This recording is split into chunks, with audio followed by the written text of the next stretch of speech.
So Cal, we exited the FA Trophy away to Gainsborough. How would you assess the game? Not a good enough performance. Those type of performances mean the results become tosses of the coin and they end up being settled on something bizarre or refereeing decisions or mistakes or all of the above. So I'm under no illusions that I don't think we were good enough around hitting our levels today. It's always disappointing when we go out of a cup competition. There's always a bit of a pantomime when we lose a game.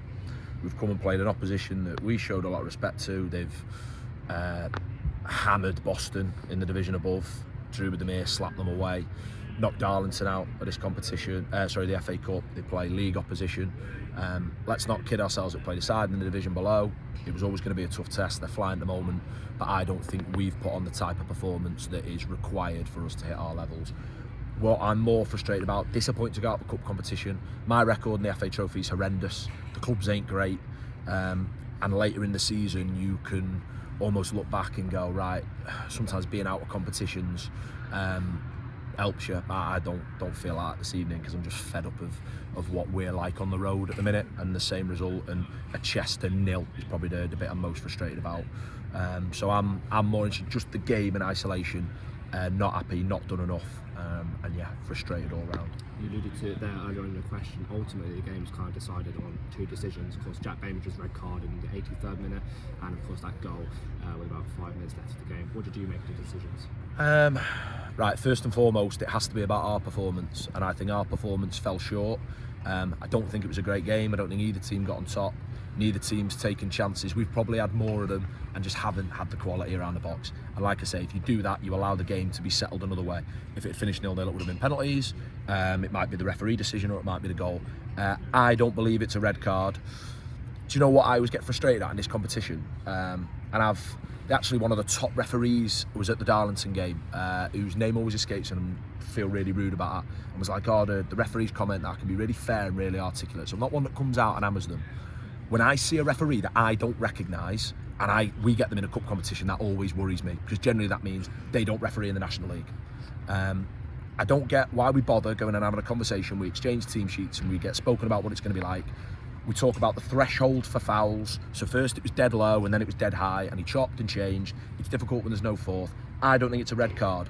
What was the point of the new initiatives? And by the way, big well done to Gainsborough. They're a good team of good players and I thoroughly like their manager. So let's not twist this. But after that foul, there are 10 blue shirts and the goalkeeper making their way towards the referee to influence the decision. Well, I was told that is, so that would be encroaching on the referee, influencing. What's the point? That one referee last week 2 weeks ago will book Tom Pearce for delaying the restart of play under the new rules. They'll come over and make cautions in the technical area and tell you can only have one standing up and everyone else sit down. What's the point of not doing properly after that moment? That's what I'm frustrated about. I don't think it's a red card. I don't think he had a good game, the referee. Invited in to go and speak to him. He says half an hour after the game. Before the game he said 10 minutes.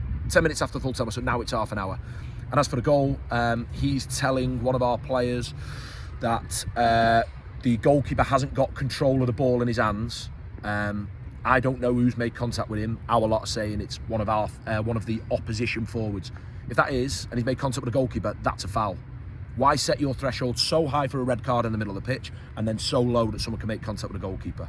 So yeah, we ain't been good enough, but you rely on better than that. And like I say, you have an expectation. I was waiting for a big decision like that after an hour of the game because I didn't think it was a good refereeing performance. Now we're back on the road on Tuesday night away at Leamington. How are you prepared for that game? Just got to be better away. And look, there's a big cloud around the place, and and I've said it, and I can't be a hypocrite because I said in the pre-season period I want to be the punch bag. I want when players don't play well, criticise the manager, hammer the manager, whatever it is, whether get personal, whatever. I've become a bit tougher at that stuff. There's always going to be that when we lose a game. The bit that I sort of look at us at the minute and go, we've been fine at home. And I don't mean the ridiculous expectation. You know, the people that think because we get big crowds, now we get the 4th or 5th biggest crowds in the league, think we're going to run away with it, or because there's a big history around the club, it doesn't get us any points. But the reality is we've been fine at home, 2 bad results that are really, really disappointing, that you go, those points. But it's that close. If we'd have got them points, we're right in amongst it. Our problem is away from home. And what I've been trying to do is get the balance right. We didn't in the early game, so we go to Spennymoor, we're so open, we don't create any chances, and we're whipped. And we look like that again at Curzon. But then at Alfreton, we have loads of ball and we have ridiculous amounts of ball.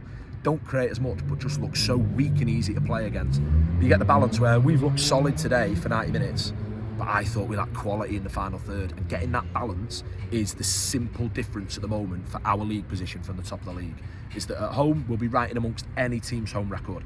Away from home it's not good enough, and that has to change, and I'm okay with that. Now I'm going to work very, very hard to change that, and I'm going to keep doing that until someone comes in and says, don't bother, that's not your problem. I get that, I know what football's like, I know what it's like being the manager. I understand it. I said it like a couple of weeks ago, there's like 4 or 5 managers in the division that have been in their role. It isn't a job that you have generally for longer than 3 seasons. But we're going to work tooth and nail to be better on the road. But that's all it is. Don't turn it into anything else. Our away form, we played that game at home today. We probably scored 2. That's the difference. But until we bridge that gap with our away form to our home form, we're going to keep getting the same results. And that lands with me. And quite rightly, people will be as frustrated as I am. Don't let me kid you that I'm not livid about what's unfolding in front of my eyes. We've got to be better. The things that we're good at, we've got to do more of. But Tuesday, it's a big game. It's that game in hand, but it's away, and that's where I'm at each away game. Of let's try and build some momentum on the road. Because until we do that, we're just going to keep spinning ourselves around in a circle.